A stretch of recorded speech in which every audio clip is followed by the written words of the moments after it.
Hi అండి అందరికీ. చూసారు కదండీ బీచ్ దగ్గరకొచ్చేసాను మళ్ళీ. ఇది వర్కాల అండి. వర్కాలకొచ్చేసాం మేము. 3 డేస్ హాలిడేస్ వచ్చాయని చిన్న ట్రిప్ లాగా వచ్చామండి. ఇది నియర్ బై కేరళ వస్తుంది వర్కాల. చాలా బావుంటది. తప్పకుండా విజిట్ చేయండి ప్లేస్‌ని మాత్రం. చూసారు కదండీ! ఇది పాపనాశనం బీచ్ చాలా బావుంది. అలాగే మార్నింగ్ టిఫిన్ వచ్చేసి మనకి ఆంధ్ర స్టైల్ దొరకవండి. ఇక్కడ మాత్రం చాలా చప్పగా ఉప్పు, కారం ఏమీ ఉండవండి. ఇదొచ్చేసి ఇడియాప్పం అంటారు. చాలా బావుంది. అది మాత్రమే నచ్చింది. కర్రీ నచ్చలేదు. అలాగే ఆనియన్ దోస అండి. చూసారు కదా! పెద్దగా ఇస్తారు. ఒకే దోస ఇస్తారు మనకు. అస్సలు బాలేదు. అలాగే అక్కడ కొన్ని సైడ్ డిష్‌లుగా మసాలా వడ, ఉద్ది వడ అవైతే బాగున్నాయండి. పర్లేదు. ఇదొచ్చేసి బనానాతో చేసిన రెసిపీ అండి. పలం పూజ అని అంటారంట దీన్ని.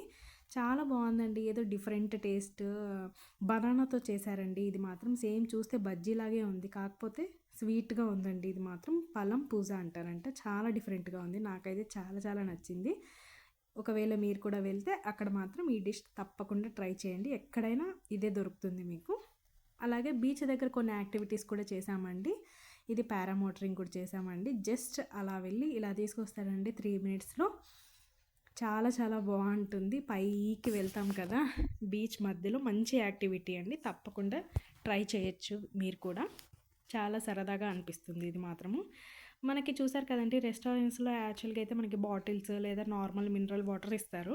కానీ ఇక్కడ వర్కాలలో మాత్రం హాట్ వాటర్ ఇస్తారండి. అది కలర్ కూడా చాలా డిఫరెంట్‌గా ఉంటాయి వాటర్. అలాగే ఇక్కడ ఊరబెట్టినటివి స్నాక్ ఐటెమ్స్‌గా భలే దొరుకుతాయండి. పైనాపిల్, ఉసిరికాయ, క్యారెట్ ఇలా మామిడికాయ ముక్కలు అన్నీ ఇలా జాడీస్‌లో వేసి పెడతారండి. తప్పకుండా విజిట్ చేయండి అక్కడికి వెళ్తే మాత్రం. ఖచ్చితంగా ట్రై చేయండి. మరికొన్ని వీడియోస్ కోసం లైక్ కొట్టి సబ్స్క్రైబ్ చేసుకోండి. ఇంకొన్ని త్వరలో పోస్ట్ చేస్తాను.